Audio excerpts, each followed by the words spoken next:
Radio wow voice of women, बात वही जो दिल से निकली।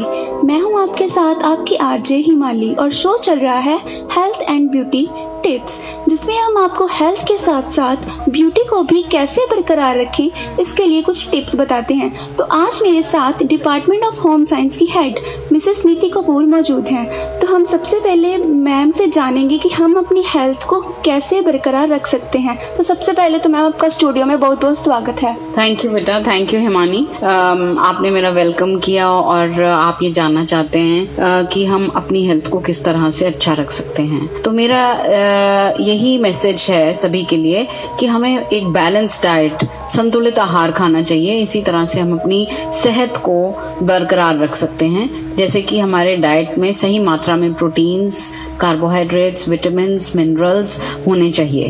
प्रोटीन्स का मतलब है कि हमारा जितना भी आइडियल बॉडी वेट होता है उसका 1 ग्राम पर KG body weight. Suppose 60 KGs अगर बॉडी वेट है तो 60 ग्राम प्रोटीन खानी चाहिए। और वो प्रोटीन कहाँ से मिलती है? हमें अलग अलग स्रोतों से मिलती है, जैसे कि आप दूध से मिल सकती है, अंडे से मिल सकती है, दालों से, अनाज से, इन सब से हमें प्रोटीन मिल सकती है। इसके अलावा जो हमारी इंडिया में ज्यादातर वेजिटेरियन पॉपुलेशन है, तो एक बहुत ही अच्छा सोर्स जो प्रोटीन का है वो है सोयाबीन। तो सोयाबीन अलग अलग फॉर्म्स में आती है, जैसे आप ग्रैन्यूल्स की फॉर्म में आती है, चंक्स फॉर्म में आती है, सोया पनीर आता है, सोया मिल्क आता है। तो आप सोयाबीन को अलग अलग फॉर्म्स में अपनी डाइट में इंट्रोड्यूस करके प्रोटीन की मात्रा को बढ़ा सकते हैं। इसी तरह से अगर आप अनाज लें या आप दालें लें, दालों को अंकुरित करने से उसमें प्रोटीन की मात्रा बहुत बढ़ जाती है और उसकी एब्जॉर्प्शन भी बेटर हो जाती है। और अगर आप नॉन वेजिटेरियन है तो एग एक बहुत ही अच्छा स्रोत माना जाता है। सभी प्रोटीन्स को या सभी और चीजों को एग की प्रोटीन के साथ ही कंपेयर किया जाता है, क्योंकि एग को हम एक स्टैंडर्ड प्रोटीन मानते हैं।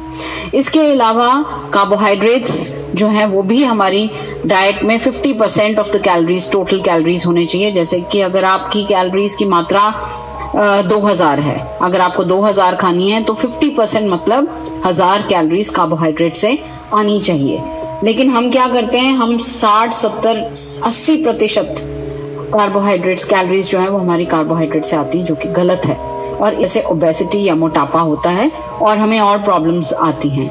तो इसी को कंट्रोल करने के लिए हमें अपनी कार्बोहाइड्रेट्स की मात्रा को भी सही रखना चाहिए।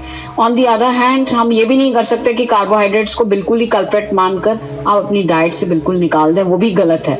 कार्बोहाइड्रेट्स की अगर 50% है तो वो हमें उतना खाना ही चाहिए, तभी हमारी प्रोटीन्स जो हैं वो ठीक तरह से यूटिलाइज होंगी बॉडी बिल्डिंग के लिए। नहीं तो वही प्रोटीन्स जो है हमें कैलोरीज देनी शुरू कर देंगी और हमें एनर्जी देनी शुरू कर देंगी, और इससे प्रोटीन अपना काम बॉडी बिल्डिंग का छोड़ देंगी। नेक्स्ट आ जाता है फैट्स, और फैट्स में भी हमें 10 से 15% जो है कैलोरीज का हिस्सा फैट से आना चाहिए। आप ये नहीं कर सकते कि आप पूरे दिन में बिल्कुल ही फैट की मात्रा निल कर दें, वो भी गलत है, वो भी नहीं होना चाहिए। ऑन दी अदर हैंड दूसरी तरफ हम ये भी नहीं कर सकते कि हम फैट्स ही बहुत सारी खा लें, बहुत सारा देसी घी खा लें या बहुत सारे और फ्राइड फूड खा लें, उसको भी अवॉइड करना है। तो एक बैलेंस मेंटेन करके चलना है, मॉडरेशन में चलना है, ना हमें इस तरफ और ना हमें उस तरफ। बीच का रास्ता अपनाने से हमेशा जिंदगी सुखी और संतुलित और अच्छी सेहत हमें देती है। इसके अलावा विटामिन्स और मिनरल्स भी हमें अपनी डाइट में इंक्लूड करने चाहिए। जी मैम, जैसे कि हम सब जानते हैं कि गर्मियाँ आ रही हैं, मतलब ये ऐसा मौसम है कि सुबह और रात का मौसम बहुत ठंडा होता है और दोपहर की टाइम इतनी गर्मी। तो इस मौसम में हम अपनी हेल्थ को कैसे सही, फिट एंड फाइन रख सकते हैं? ये आपका सवाल हिमानी बहुत ही अच्छा है। मौसम में बदलाव आ गया है और सुबह और शाम को मौसम अच्छा प्लेजेंट होता है, लेकिन दोपहर के टाइम पे गर्मी लगती है। तो इसलिए बहुत जरूरी है कि इस टाइम पर हम अपने शरीर को डिहाइड्रेट ना होने दें और हाइड्रेटेड रखें, मतलब पानी पिएं। पर्याप्त मात्रा में पानी पीना बहुत जरूरी है। इसलिए पूरे दिन में 8 से 10 ग्लास पानी, जो कि पूरे दिन में फैला हो, ये नहीं कि आपने एक ही टाइम पे कॉन्सेंट्रेट करना है। पूरे दिन में हमें 8 से 10 ग्लास पानी जरूर पीना चाहिए। इसके अलावा दोपहर को आप छाछ, जैसे लस्सी जो होती है जिसको हम छाछ बोलते हैं, वो आप 2 चम्मच या 3 चम्मच दही डालकर उसको थोड़ा सा बीट करके उसमें जीरा, काला नमक और काली मिर्ची डालकर पानी डाल के उसको हम छाछ बना के पी सकते हैं। इसके अलावा सैलेड्स का सेवन करें। वाटरमेलन आ गया है, वाटरमेलन खाएं। ऑरेंजेस अभी जाती बहार के हैं, वो खाएं। और जो भी फ्रूट सीजन का है उसको जरूर खाएं ताकि आपकी बॉडी को एनर्जी भी मिलती रहे और साथ ही साथ आपकी बॉडी हाइड्रेटेड रहे। तो अगर हम बात करें यंग गर्ल्स की जो अपनी बॉडी को लेकर, अपनी हेल्थ को लेकर काफी ज्यादा कॉन्शियस होती हैं, जैसे वो पसंद करती हैं बॉइल्ड वेजिटेबल्स खाना और मसाले वाली चीजों को तो बिल्कुल ही नहीं खाती, यानी बिल्कुल अवॉइड करती हैं, तो उस पर आप क्या राय देना चाहेंगी? जैसे मसाले भी तो हमारे लिए उतने ही जरूरी होते हैं जितनी की वेजिटेबल्स। हिमानी, ये भी बहुत अच्छी बात आपने उठाई है। मसाले जो हमारी इंडियन किचन में जितने भी मसाले हैं उनकी मेडिसिनल वैल्यू भी होती है। तो अगर हम कहें कि हम सिर्फ उबला हुआ खाना खाएंगे ताकि हम अपनी फिगर को बनाए रखें तो ये बिल्कुल गलत होगा। तो मसाले जो हमारी सेहत के लिए बहुत अच्छे हैं उनमें आते हैं हल्दी, जीरा, अजवाइन, लाल मिर्च, काली मिर्च। और ये कहा जाता है इनफैक्ट कि इंडिया में, इंडियन माइथोलॉजी में या इंडियन आयुर्वेदिक सिस्टम में इन सभी स्पाइसेस का बहुत रोल है, और जो वेस्टर्न कल्चर जिसको देखकर अपना रही है, लेकिन हम अपनी ही कल्चर को भूलते जा रहे हैं। इसलिए मैं लड़कियों को यही सलाह देना चाहूंगी कि इन हर्ब्स को बिल्कुल नहीं भूलना चाहिए। धनिया बहुत अच्छा है, जीरा बहुत अच्छा है। इनफैक्ट इनके साथ, इन मसालों के साथ अपना वेट भी आप कम कर सकते हैं और साथ ही साथ अपने भोजन को स्वादिष्ट बना सकते हैं। आप बॉइल्ड खाना कितनी देर तक खा सकेंगे? हमें वैसे की जीवन शैली या भोजन शैली अपनानी चाहिए जो कि हमारे साथ जिंदगी भर चले, क्योंकि बेस्वाद बेजायका खाना हम कितनी देर तक खा सकते हैं। इसलिए it is very very important कि आप इन स्पाइसेस को पर्याप्त मात्रा में, मॉडरेट अमाउंट में इस्तेमाल करें ताकि आप अपने खाने को स्वादिष्ट भी बना सकें और आप अपने जीवन में रस ला सकें। तो मैम आपसे ये भी पूछना चाहूंगी कि आप इतनी फिट एंड फाइन हैं, ग्लोइंग स्किन है, इसका क्या राज है? मैंने अभी पहले भी अपनी इसी कन्वर्सेशन में बताया था कि पानी पीना बहुत जरूरी है।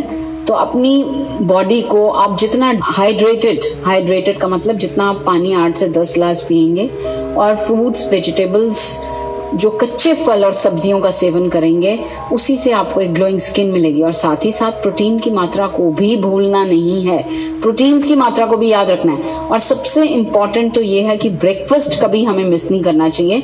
Breakfast is the most important meal, क्योंकि ब्रेकफास्ट का मतलब ही है कि आप अपने व्रत को तोड़ रहे हैं। ब्रेकफास्ट का अगर संधि विच्छेद करें तो वो ब्रेक और फास्ट होता है, मतलब कि आपने जो आपका 10-12 घंटे का खाने में जो गैप है उस गैप को जरूर खत्म करना है। और लड़कियां क्या करती हैं कि, या लोग भी क्या करते हैं, उनका ब्रेकफास्ट करने को मन नहीं करता है, वो बोलते हैं सुबह सुबह कुछ खाने को मन नहीं करता है, लेकिन ये बिल्कुल गलत है। सुबह हमें जरूर फ्रूट्स, जूस, कोई भी सीरियल, परांठा, कुछ भी जरूर खाएं, ब्रेकफास्ट जरूर करें ताकि आपका दिन जो है वो पूरा का पूरा एनर्जेटिक हो। साथ ही साथ मैं यहाँ पर एक बात और एम्फसाइज करूंगी कि एक्सरसाइज की बहुत इंपॉर्टेंस है। अगर आप एक्सरसाइज करते हैं, आपकी स्किन को भी फ्रेश एयर और ऑक्सीजन मिलती है, जिससे कि आपकी स्किन ग्लोइंग रहती है। अच्छा, तो जो आज की यंग जनरेशन है वो ज्यादा स्पाइसी बाहर का खाना ज्यादा पसंद करती हैं, बल्कि घर का खाना खाने की बजाय, तो उनको आप क्या मैसेज देना चाहेंगी? मैं ये बताना चाहूंगी कि बाहर का खाना जो है वो बहुत ही अनहाइजीनिक तरीके से बना हुआ होता है, and it is very important कि आप उस खाने को छोड़कर, जिसमें कि फैट्स की मात्रा बहुत ज्यादा होती है, and it is a very big cause of all the white collar diseases, या आप कह सकते हैं सिविलाइजेशन की जितनी बीमारियां हैं, जैसे कि डायबिटीज, कैंसर, हार्ट डिजीज, ये इन सब बीमारियों को बुलावा देने वाली बात है। इसलिए जो भी चीज आपको अच्छी लगती है उसी को आप घर पर भी बना सकते हैं। जैसे कि अगर आपको बर्गर्स बहुत पसंद हैं तो आप अपने बर्गर को घर भी बना सकते हैं, आप जैसे ब्रेड, जैसे बर्गर बन्स मिलते हैं वो ले आइए, और जो बीच वाली टिक्की जो हम बीच में डालते हैं उसको आप बहुत ही न्यूट्रिशियस बना सकते हैं। जैसे उसमें सोयाबीन, काले चने और वेजिटेबल्स डालकर उसकी एक टिक्की शैलो फ्राई करें, और उसके बाद बीच में आप उस टिक्की के ऊपर एक पनीर का पीस, एक वेजिटेबल का पीस, जैसे आप सैलेड लीव्स वगैरह लगाकर उसको वैसे ही बिल्कुल बना सकते हैं और बहुत ही थोड़े समय में बन जाती है।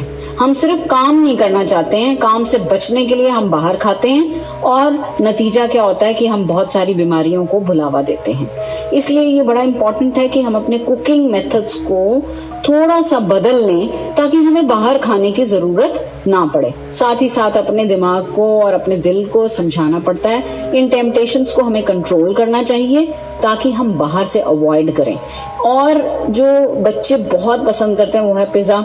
पिज्जा भी आप घर बना सकते हैं, पिज्जा बेस ले आइए and it is so very simple to make.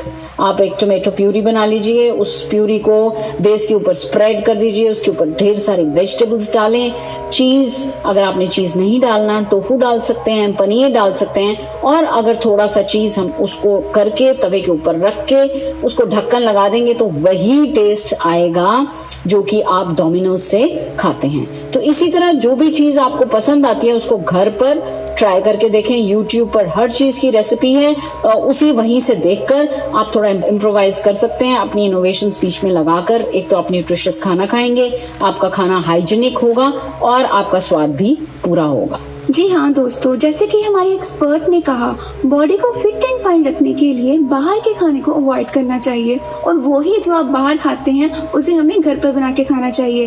घर पे फ्रेश एंड हेल्थी खाना आप बना सकते हैं जिससे आपकी हेल्थ एंड ब्यूटी बिल्कुल बरकरार रहेगी। इसी के साथ मैं उम्मीद करती हूँ कि आपको हमारा कार्यक्रम पसंद आया होगा। तो सुनते रहिए KMB radio, wow, voice of women, बात वही जो दिल से निकले।